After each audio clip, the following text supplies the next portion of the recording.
નમસ્કાર, સમાચારોમાં હું છું આપની સાથે હિરલ મહેતા। બનાસકાંઠાના થરાદમાં ધોધમાર વરસાદ વરસી રહ્યો છે। ઉત્તર ગુજરાતમાં ખાસ મેઘરાજાએ ધબધબાટી બોલાવી છે। ભારે વરસાદથી મુખ્ય રસ્તાઓ પર પાણી ફરી વળ્યા છે। થરાદ 4 રસ્તાથી દૂધ શીત કેન્દ્ર સુધી ઠેર ઠેર પાણી ભરાયેલાના દ્રશ્યો સામે આવ્યા। હાઈવે પરથી પસાર થતા અનેક વાહનો પણ બંધ પડી જાય છે। એસટી બસ, એમ્બ્યુલન્સ સહિતના વાહનો પાણીમાં ફસાયા હતા। બસ બંધ પડતા મુસાફરો પાણી વચ્ચે ઉતરીને ધક્કો લગાવવા મજબૂર બન્યા હતા। હાઈવે ઓથોરિટીએ પાણીના નિકાલ માટે કોઈ જ વ્યવસ્થા ન કરતા હવે લોકોને મુશ્કેલીનો સામનો કરવાનો વારો આવ્યો છે।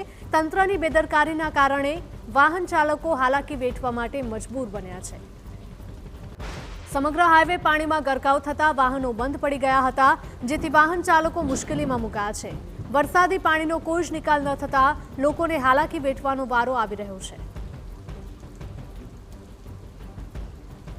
બનાસકાંઠા જિલ્લાના વિવિધ વિસ્તારોની અંદર 2 દિવસથી સતત વરસાદ વરસી રહ્યો છે। ગઈકાલે પાલનપુર, વડગામ સહિતના વિસ્તારમાં ધોધમાર વરસાદ વરસ્યો હતો, તેના કારણે લોકોને હાલાકી વેઠવામાં આવી હતી।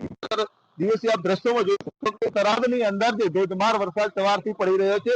જે થરાદનો મુખ્ય હાઈવે છે, વાવથી થરાદ અને સુઈગામ ને કચ્છ તરફના જોડતા રસ્તા ઉપર જે થરાદની નજીક ઓનલાઈન બનાવવામાં આવેલો છે, મુખ્ય બજારમાંથી પસાર થાય છે, તેના અંદર ઘૂંટણસમાં પાણી ભરાઈ ગયા છે। વાહન ચાલકો હાલાકી વેઠી રહ્યા છે। એક તરફનો રસ્તો બંધ થઈ ગયો છે। સવારથી ધોધમાર વરસાદ વરસી રહ્યો છે, જ્યારે હાઈવે ઓથોરિટી જે કામગીરી કરી હતી તે ખૂબ અંશના દાવા કરવામાં આવ્યા હતા, પોકળ સાબિત થતા હોય જોવા આવે।